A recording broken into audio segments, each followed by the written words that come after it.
great way for a delighted John Cleland to start the new season. Second on the grid, first in the race. That'll do nicely. Another 18 left, and will Rydell bog down in the Volvo again? We'll soon know. And the answer is no. We need to work harder. It's not good enough. 2 engines in 2 races. Not acceptable. The team must push harder. Today, my radar engines must stop blowing up and try to build a championship. John Cleland is sandwiched between the 2 BMWs and going for first, says John Cleland.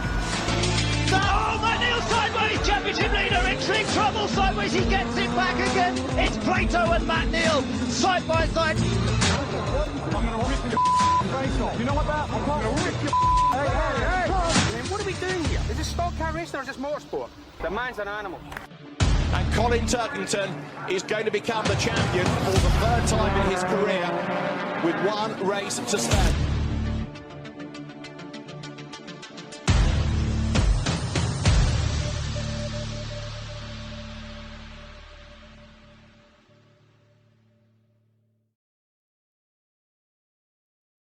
Hi again, everyone. Welcome to a brand new edition of Reverse Grid, the unofficial BTCC podcast. Remembered the name of the show this time without falling over it. Not that I was rehearsing before we came on, but there we go. That's it. My co-host with the most, who's in the driving seat as usual, Lee Tilston. How are you, sir? I'm good, mate. I'm good. Are you? Yeah, not bad. Thank you. Not bad. I think I'm having withdrawal symptoms a little bit. It kind of feels like that, doesn't it? That's it. And the dark nights starting to kick in now as Yeah, well. that's It's a it. proper end of season feel. Lull, isn't it? It's just a lull of, just kind of hit me. It's 10 days already. Although it didn't seem like end of season, did it, at the meeting? It was some of the best weather we've had all year. I know. Yeah, exactly. I think that probably caught some people off guard a little bit. You know, Yeah. I know a couple of people who were there and they were kind of almost complaining the fact it was so warm. Yeah, you think of all those dull meetings or dull season finales we've had over the years where it's been almost pitch black, and it was more like that in July this season, wasn't it? Yeah, it was a completely turned on its head, but it was. We're here. The topic of discussion obviously is going to be the season finale at Brands Hatch. It was everything it promised to be.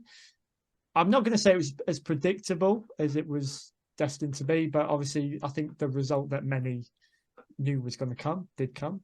Congratulations, Ash Sutton, if you are listening to this. Well done, mate, and thank you. He tunes in every week. He tunes in every week, Chris. You know that. You get him on. You get him on. But fantastic. You know, did any of us really think it was going to be anything but? You know, especially when he nabbed pole for that last one as well. I think it's been in the cards really since sort of Fluxton, hasn't it?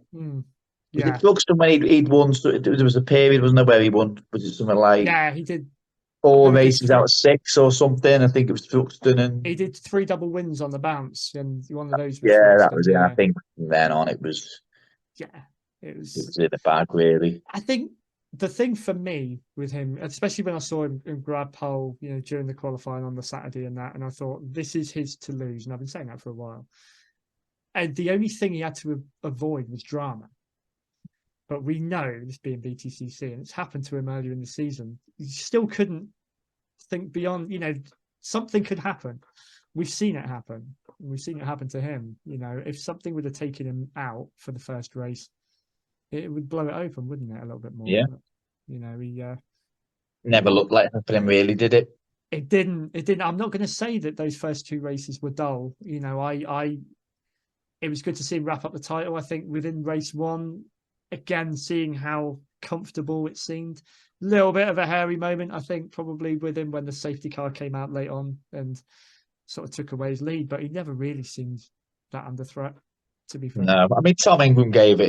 You could see Tom Ingram gave it everything he had, couldn't you? Especially that first lap or 2, and the 2 of them were so far ahead. Yeah. But apart from sticking his nose down is it Clearways, or I might be wrong, but he made a little bit of a lunge, didn't he, on the opening lap? Yeah. Didn't quite, wasn't quite close enough to really attack. And after that, like you say, until the safety car came out, that was it. Yeah, all the action was behind, wasn't it, for third between Rory Butcher and Bobby Thompson or whoever. there was some great moments sort of further down the pack, I thought, in all of these. I mean, to be fair, race one over, the result came, it was made official. Obviously, he won the title, breaking loads of records over the weekend, which we'll touch on in a second anyway. But do you feel that then those last two races were it was just fun? Then you got the sense Yeah, that they were just out there having a good time. definitely. Yeah. I mean, there was a point in race 3 where I think I nearly put on me Facebook. There's a 12 car battle for first, wasn't it? Right. Yeah, I suppose it was. Yeah. I think after about the first or second lap, and it was literally there was like the top 12 are almost they were coming all down the start straight, and they were virtually the whole top 12 was in shot, and then there was a little bit of a gap, and there was no, there must have only been a few seconds between the whole top 12. Yeah. I think Josh Cook had just taken the lead, and it looked like one hell of a race, and it was good racing all day, really. It was a few moments of controversy. We're going to bounce all over the place here, and that's actually fine. This is what we like. For me, that third race is what resembled. I know there's a few moments in that which we'll discuss in more detail that has caused a bit of discussion since it happened. But that to me was like old school. It was car racing, and it was there was a bit of naughty driving all weekend, really, wasn't there? I think you're probably alluding to George Gamble and Jade Edwards. There's a bit of that, yeah. It was such a and shame. then there was Sam Osborne, wasn't there, in race 2, and James Gornall. Yeah, Mike there was a few. Went off as well. There was a few. I think it was early on. Was it early on in race 3? I got my notes here. There was a bit of bunching, wasn't there? And Colin Turkinson got that was it, race 2, out, and then Mike Priest went off, and you lost like 3 within the first half of the first lap, almost. And you could tell that they were all giving it their all. Yeah, and it did seem like the regulations may have been relaxed a little bit. Yeah, they have. And so, not to take away from the big story with Ash, we'll come back to him. But let's talk about the talking point. The other talking point that come out of the weekend was Jake Hill, and that overtake. That's got everybody talking, and two sides of the fence here. Really, is he's obviously playing with track limits quite nicely there. Should he have got the lead? Should he be allowed to keep the lead? A lot of people thinking, stop moaning about track limits. This is BTCC, and this is what we all loved about it when it was, the golden years. Yeah.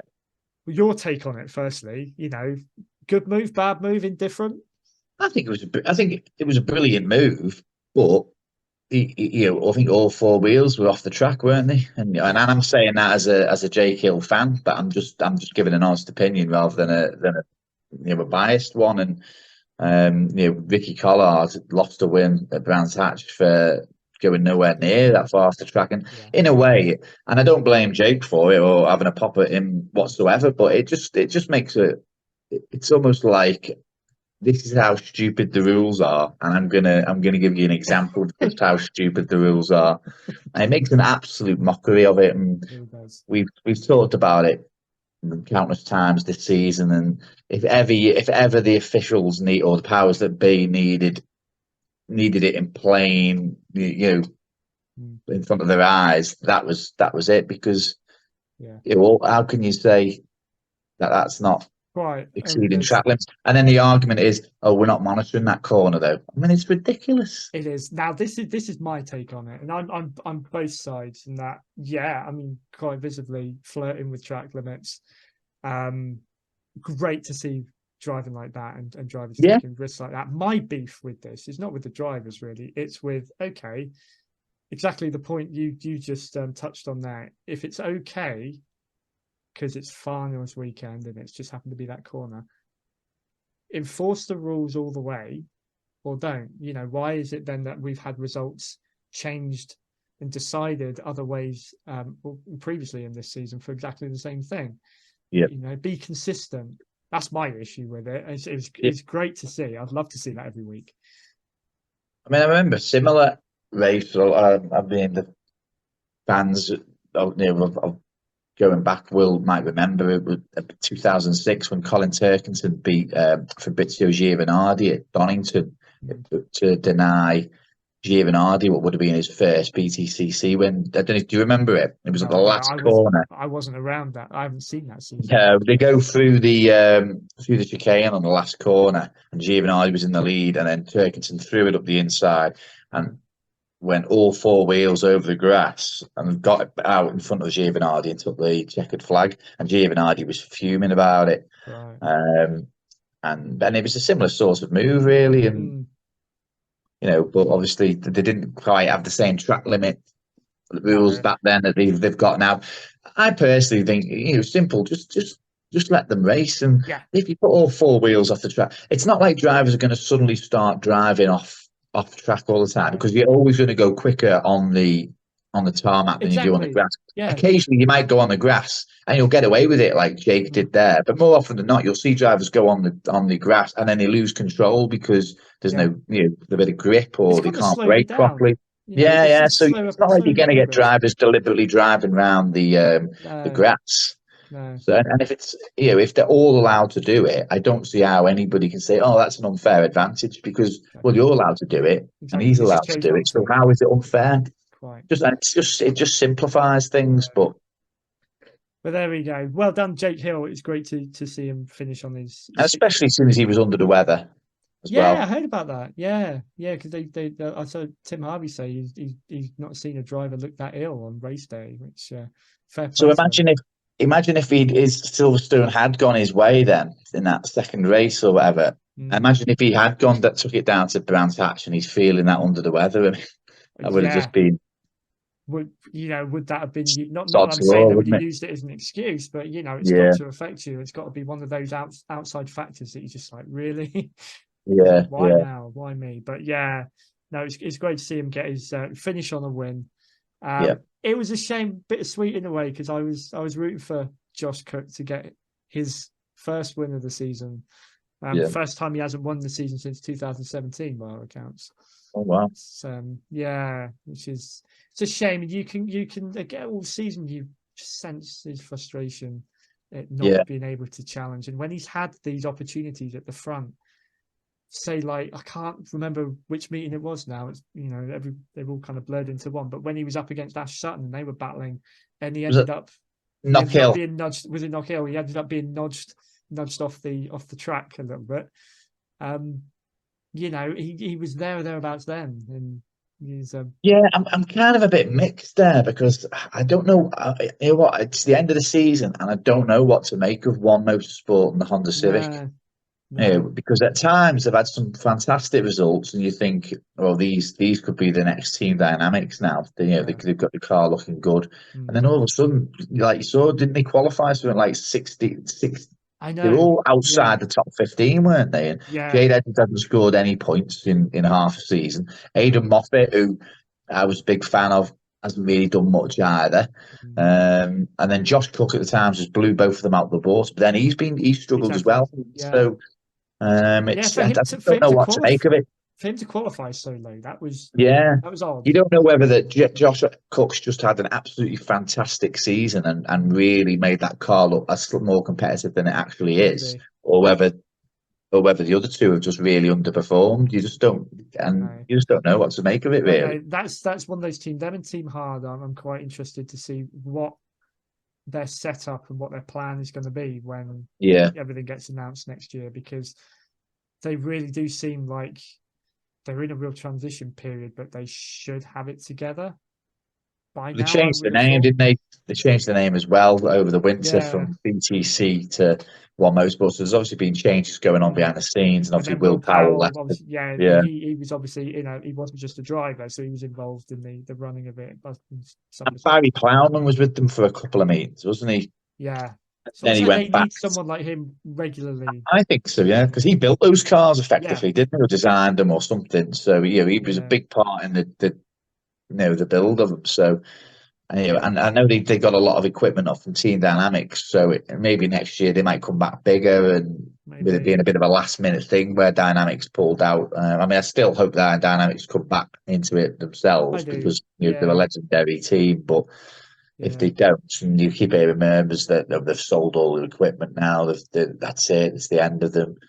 It would be a shame. But I still hope they come back. That's a real pillar of BTCC history. I think, with them. And I still think they've got a lot to offer. I think with Matt now retired, I think he could go on to become one of the top team bosses. Taking over from his dad.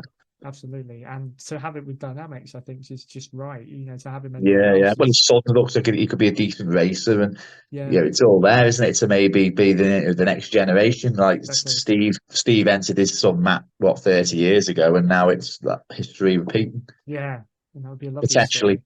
Would be a lovely story. Yeah. Let's go back to Mr. Sutton then. We haven't given him enough airtime, I don't think, so far. 4-time champion. He's had plenty this season. Let's not gloss over that fact. Let's talk about the records that he set and equaled. It just seemed to be that it was all on offer, and he had a punt at every one of them. He even won the Wingfoot Award. I mean, how many champions have won the Wingfoot Award? Because normally you've got to be down at the back to be winning that, haven't you? Because isn't that the most overtakes in a season? I think wasn't that one set this year as the success in qualifying. Oh, I'm not sure. I would have to check on that. I couldn't remember. I thought it was to do with the qualifying. Oh, maybe I'm getting mixed. I might be getting mixed up with the Forever Forward Award. Okay. Around a few years ago. There was one to do with overtaking. So I know Jake Hill won the Wingfoot Award last season, didn't he? So, mind you, he had I can't say it's a competition that I've paid much attention to. I mean, I didn't have a clue he was in contention to it until I saw Ash Sutton getting the trophy on Saturday. If it is, which I think it is, I think if it's tied in with the qualifying victories. Right. I mean, he well and truly had that sewn up. I think. Well before this, that was always going to be his. But there was that, and there was fastest lap. He set a lap record as well at Brands Hatch, I think, in race 1 or race 2. Winning rear wheel drive and front wheel drive, the first driver to do that. Yeah, youngest. And then ITV kept saying, "Oh, he's got the record amount of wins in a season," but he hasn't. Though he's equalled out with Alamenu 12. Yeah, it's like they seem to completely forget. They mentioned it about 2 or 3 times.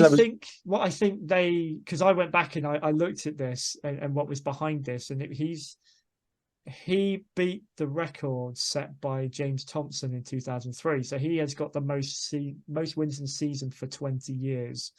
I thought that was the most podiums. They beat James Thompson in 2003. I don't know. I heard that stat. Oh, okay. I thought it was racing. Yeah, I did. I heard that stat that he beat James Thompson record from 2003, but that was podiums. I'm pretty sure that was podiums. I don't know then. 20. Because they said modern day. He's broken the record for modern day most wins in season. So it's whatever they class as modern day. But you're right. Alamenu 97. Well, having said that, I think there was only 2003 was still a 2-race format anyway, so there might have only been 20 races that season. So I don't think James Thompson got a podium in every race because he didn't win the championship that season. So I might be wrong then, mate. But But they were awarding him records left, right, and centre. Yeah. Bless him. So well earned. I loved the gold livery as well in the second race. I thought that was a nice touch. Well played by Napa. And, it's good for them as well, wasn't it? Because they, they won the teams championship for Napa. They won they pipped BMW well and truly to the manufacturers title. They did, with the line. And I don't think I've criticised BMW a couple of times on here, but I still thought they'd win that. And was it the last show? I think we actually said, didn't we, that in a way they don't deserve to win that. BMW, they don't deserve to win anything this season, I don't think, because Jake Hill's been more of a privateer. I think, I know it was probably only a joke, but that sums up when, did you see that apparently there was something that said, Turkington WSR, Morgan WSR, Jelly WSR, then it said Jake Hill invited guest or special guest or something like that, which is probably a bit tongue-in-cheek, but it probably does set where they are. And for me, Jake Hill is a Mark Blundell driver, not a WSR driver. He is well and truly stood out from the rest of them. So there's obviously something different in. There must be something because the performance running between this them season. all. Yeah, Yeah, unless Collins dropped down that much and Jake Hill's gone up that much, but I can't. There must be yeah, something going on with those garages because Jake Hill's cars looked a lot faster yeah. this all season, really. It was a shame for him though, because like, in that last race you had Jake Hill win, obviously getting the win, Stephen Jelly getting third podium. Even with that, it was 4 points in it that Alliance, I can't get used to saying that. Alliance Racing won the manufacturers, which is so tight, and you could see it in race 3. It's fantastic. Sort of further down, I think it was halfway through the race or so, 5th to 8th place. You had Colin Turkington, you had Dan Camish, was it Adam Morgan, and Robo all battling it out, jostling. It was like a proper team fight going on there. Yeah, which is and it's like that's when there's more to play for. Than yes, the main championship has been settled, but there's these other titles do mean a lot yeah. It was really close, wasn't it? It was. It was. I think it's for me. I think it's a fair assessment on the season that NAPA have taken everything and dominated so much and broke all sorts of records. I think it's a fair reflection on how the season's gone. I think if BMW had won the manufacturers, it kind of like anyone who looked at the Roll of Honor in 10 years' time for an idea might think, oh, BMW must have been all right, but it wouldn't have been. It wouldn't have been a fair reflection, would it, on exactly how far Ford or NAPA have been. So in a way, they deserve to win it. NAPA, you can't deny that. They've changed everything. They've changed. I hope they've really influenced a lot of teams going forward. Whether there's been a little bit of complacency gone on in the last few years, I don't with certain teams, but I would like to think that NAPA might have raised the bar a bit and others might follow, and not just for what they've done on the track, but you look at you go to a meeting now and it's NAPA everywhere. They've got these big, massive fan things that they build up, haven't they? That you always spot them on the TV where all the guests go to. I've not seen anybody else do anything like that for their guests. Probably not. The stalls that they have at the circuits, the giveaways, the caps, everyone's wearing their stuff. Yeah. You want teams like that with that kind of ambition and brands who are prepared to put that much into the championship. And if you can get 3 or 4 more doing the same, that can only help the championship. Yeah, and you got to look at NAPA as well. It's like all the support competitions. I mean, they stand out. Their livery is one of the most recognisable. But they really put a lot of effort into it. Won one of the titles at least in the JCW Mini. Was it the JCW Minis or the Mini Challenge? Can't remember. Jamie Osborne. I think it's the JCW class. He won one of the awards for I think their entry in the British Trucks Championship was one as well. Oh yeah, Paul Rivette, yeah. It's not just BTCC. They're becoming one of the most recognisable brands in British motorsport. Well, the rumours going around now, isn't it, that they might be replacing QuickFit as the championship's main sponsor. Oh, really? Which might put into doubt them obviously running the Fords, and part of me wonders whether that was why they all of a sudden went big on this Alliance Racing for the final meeting. Because I know they changed the name, but I'd hardly heard the motor-based performance all season. Then all of a sudden at the last meeting, it was all Alliance, wasn't it? And part of me wonders if maybe they're preparing for next season a bit with that. And you look at maybe Sam Osborne running in the Valvoline sponsor. Could that potentially be another route that they go? Because I know his dad runs the team, doesn't he? And he said in his interview on TV that he's really big on marketing. That's his thing. He said that Dave Bartram was all motorsport, whereas he was more about the marketing and commercial side of it, which I assume is where NAPA's probably come from him. And obviously Valvoline would have probably come from him as well. So he's obviously a very clued up guy in that regard. So I think there could be some exciting changes over the winter. That's an astute observation. Yeah, I mean, I was going to say, have they piled extra pressure on themselves with all the success they've had this year in, they have to replicate this year, or do you think they're a team that would be happy to be like, we've had our moment, it's okay if we don't achieve all that next year? What do you reckon? No, I think they're a top team, and they'll. I still think they'll be the team, whether they're Napa next season or not. I mean, yeah, Napa have done amazingly, but that team will be that team, whether they're called Napa Racing or Mickey Mouse Racing. They're still going to have that same crew behind them and the same people running them, like of Pete Osborne. I hope it's Peter. It is Pete Osborne, isn't it? I hope I'm not getting his name wrong. Yeah, yeah. They're a top team, and they're going to be. I know Ollie Collins has been at Motorbase for years and was still part of that team. So there's a lot of good team members there, regardless of what. I heard him saying, you said him about, he's the guy with the marketing and that. What I did pick up on is that he's gone in there and he was told, you do your bit over here. It's almost like they've already, the setup that Motorbase already has was like a winning formula anyway. Yeah, they rate Ash Sutton's main engineer's been getting a lot of credit this season, hasn't he? Not just from Ash, because you'd always expect the driver to start bigging up his engineer.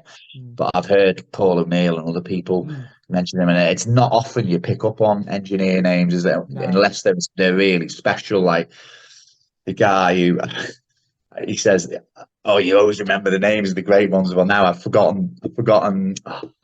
Waterman, John Waterman, who was Ivan Muller's engineer for years at Vauxhall, and now he's Colin Turkinson's for the last few years. And you always know those top engineers. They get, you know their names for a reason, because I don't know a lot of the. I'm not really that familiar on a lot of them. No, I'm not. They're a top team, mate, and I think whether they're Napa or not next season, I still think they'll be the team to beat. Going back and looking at these other seasons, like I said, I've gone back 2012, 2013 recently, reliving those days that they really got me and made me fall for BTCC again. Motorbase, well, they were always there and thereabouts from the off, with Matt Jackson. You just always thought that he was one who deserved to have at least one championship. Just didn't. I mean, it's the early days, I suppose, wasn't it? Really, they obviously had a few gremlins to sort out, but they've just been getting stronger and stronger every year. This was their point at which they're like, it's taken a while, but we're here. Yeah, was Pete Osborne always part of Motorbase? I don't think Pete Osborne was, no. Wasn't it? Because Sam Osborne, though, drove for Motorbase a few years ago, didn't he? When they had the Redford Voters. Unless that's how he got in, because the only reason I asked was because Motorbase always had big sponsors, big commercial sponsors, didn't they? Like they had Airwaves for years, didn't they? Yeah. And you remember they had Matt Jackson and Giovanardi in the cars one year, so they always seem to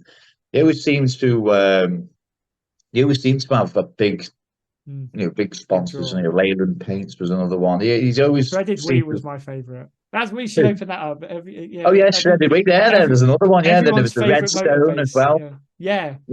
They always seem to have like really big sponsors, and the team would get known as Redstone Racing or Airwaves Racing, and then when it became Napa Racing, I just thought, well, it's just a continuation of that.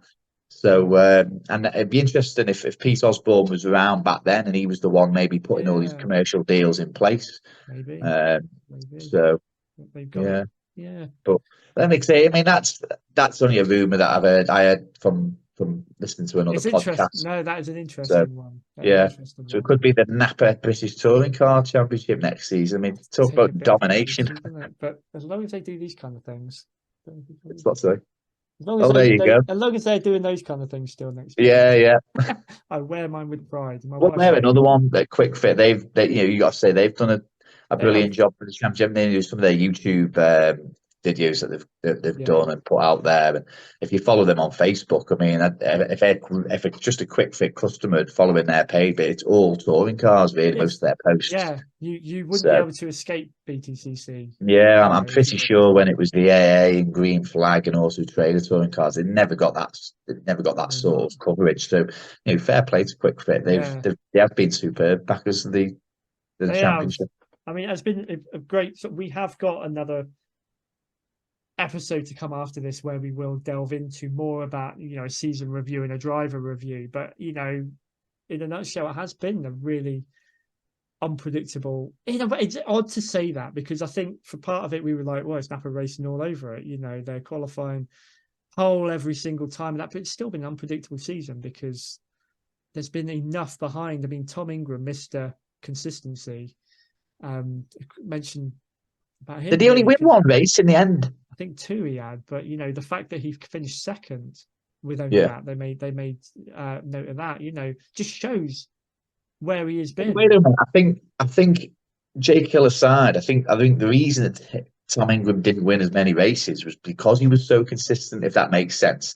Because you think of how many different drivers won race 3 because they had a poor race 1 or 2. I mean, Colin Turkington's a prime example, won a lot of race 3s, had a lot of bad luck in the season. Yeah. Whereas Tom Ingram was usually always in the top 5, wasn't he? So he was never really in a position from a reverse grid to take wins or things like that. So that is true. He had ended up having a lot of podiums and lost that win. If he'd had more bad luck in race 1 and driven up to the top 10 in race 2, he probably would have been in a position then to take a couple of race 3 wins. Yeah. So, but no, he has had a good season. And he's had a good season. I mean, he shouldn't take it as the fact that he couldn't retain the title and that. There's not many, I think, over the years that have truly done that, especially not in recent memory, to be fair.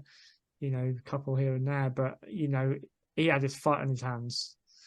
Yeah, going up against Sutton. I think Sutton he stung him by not winning it last year.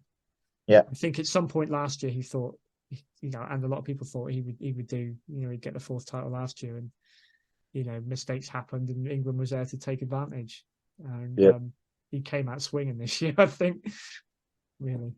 So, how would you assess the season as a whole? Then?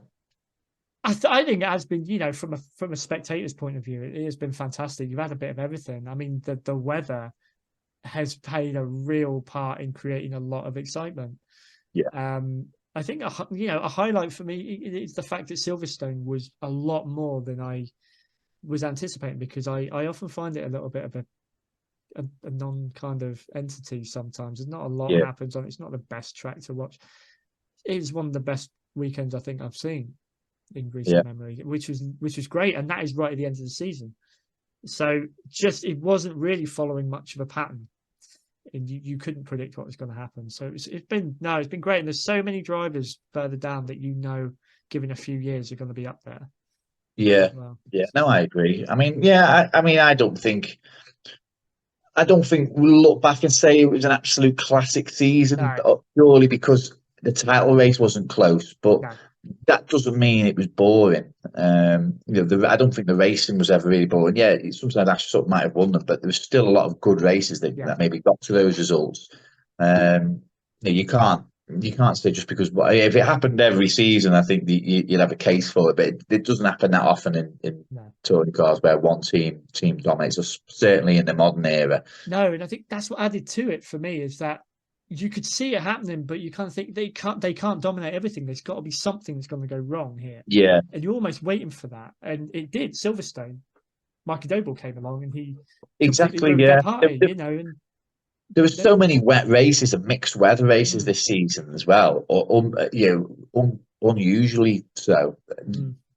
You're never going to get dull racing with that anyway. So it wasn't an exciting title battle. There's I wouldn't pretend that, but I still don't think it was boring or the racing was dull and championships, going poor now and this, that, and the other. It's one season, and there's a lot of drivers and teams that will be back, or you hope will be back.